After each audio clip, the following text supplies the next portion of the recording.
Welcome everyone. In this video, I'm going to show you how to create an assignment that includes a PDF that students can annotate and send back to you using the Canvas app. This operation is going to be useful for GCSC primary teachers who are using the iPad and the Canvas app with their students. The first thing you will want to do is to navigate to the assignments section, the assignments index in your course navigation, and you are going to click here.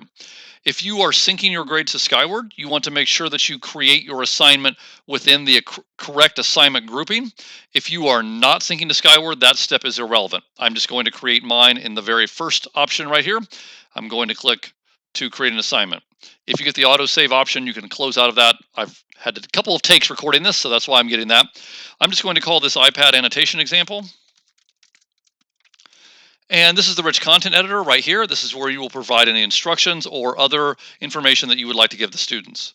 So I'm going to say instructions, and I could create a header here and then actually type my instructions here so as to give some offset as to the difference of the text. Now I have a file that I'm going to upload, and I like to name the file rather than just giving it a long name .pdf at the end. So I'm going to call this rock cycle activity.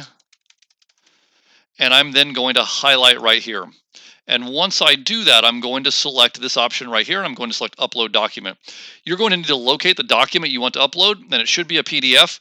And if you got the PDF from Teachers Pay Teachers, there is a possibility that it may not work. If it is a PDF that was scanned, it won't work with this operation, just so you're aware. Mine is on my desktop. It is going to be different for you, or it may be the same, but I have this activity right here that I'm going to use as an example. And I select Open, and then submit. And now notice it'll flash for just a second, and that blue link will be created. Now I like having the rock cycle activity there, or some other name. If I don't do that, what happens? If I just go to grab a file to upload, and I select Upload Document, and click on the rocket ship again, and then select the file, and then select Open, and then submit, it will do the same thing. It just doesn't look as nice. It has, in this case, activity 7.2.5-4.pdf. And so that's what students are going to see. I personally don't like that, but that's a personal choice. So you can upload either way you would like. You can assign a point value. That's up to you. Again, if you're syncing to Skyward, you need to choose the correct assignment grouping. Most important, though, is the submission type. You must select online. You must select online, and then you must select file upload. You can choose to restrict and allow only a PDF, but that's really going to be self-explanatory because that's what we're going to be uploading and working with in the app. That's up to you. I would probably just recommend doing file upload rather for now. Again, if you're not syncing to Skyward, make sure you uncheck that option, and then we're going to click Save right here. So you've now created the assignments in the assignment index free of student view. So now how do we get it to the students? We're going to go to Modules, and we are going to, you're then going to place it into your elementary module template that Dr. French and I have worked together to create for you. But for demonstration purposes today, I'm just going to put it in this one right here, so it's the only item in the module. I'm going to hit the plus button right here, and then I am going to select the assignment option, which is actually the default.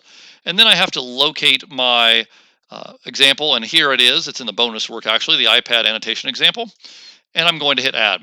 Notice that brings the item into a module. I need to make sure that that item is published and the module is published. I can go into student view and see what this looks like for a student. However, your students are going to be working in the Canvas app on the iPad, so I'm now going to jump over to the app and show you what it looks like for a student there. Okay, let's see what it looks like for the students. The student will need to log in using the Canvas student app, which is actually just called Student, and on my iPad it's as far low and as far left as you can get. It's white with a red circle on the inside of it, so I'm going to tap there. Once there, if the student has logged in before, they will be taken to their dashboard. If they've not logged in before, they will need to use the GCSC single sign-on using Google to get logged in. Most primary students are going to have one or maybe two courses, so I'm just going to use the demo course where I created this, and you can see that the course navigation appears on the left side, so I'm going to select Modules, and there's the iPad annotation example, so I'm going to select that. And then I uploaded two files. I uploaded the rock cycle activity, and then I did it as a file name. I'm going to use the file name this time, and if I click there, it will take me into the annotation tool. The annotation tool is in the upper right-hand corner, and it has a pencil with a line underneath of it. So if I want to create a text box right here and I want to type igneous, I can do that. And when I'm done, if I want to move that around, I can do that, or if I can resize it as well, I can move or resize. And again, if I want to have another text box here and type metamorphic, I can do that. Obviously, this is not an activity that is necessarily primary friendly. However, it is one that I had that I could easily demonstrate. I can also type if I want to use my finger, or I can use a stylus. So I don't think I can type sedimentary in there, or write sedimentary in there rather, but there we go. If I write that in with my finger, I'll get as neat as I can. Okay, and I also have the ability to highlight. So if I need to highlight something, I can do that. I can also erase anything that I have created. So if I decide that I would rather type sedimentary instead of writing it, I can do that. This will work for drawing. So if you want students to circle words or underline things, it works great for that. This particular document may not have been the best for writing in with my finger, but it will allow you to do that if needed.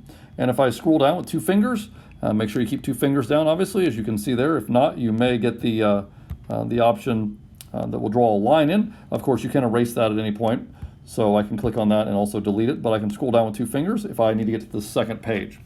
Once a student has finished annotating and they are ready to submit, they are going to press the square with the arrow pointing out in the upper right-hand corner.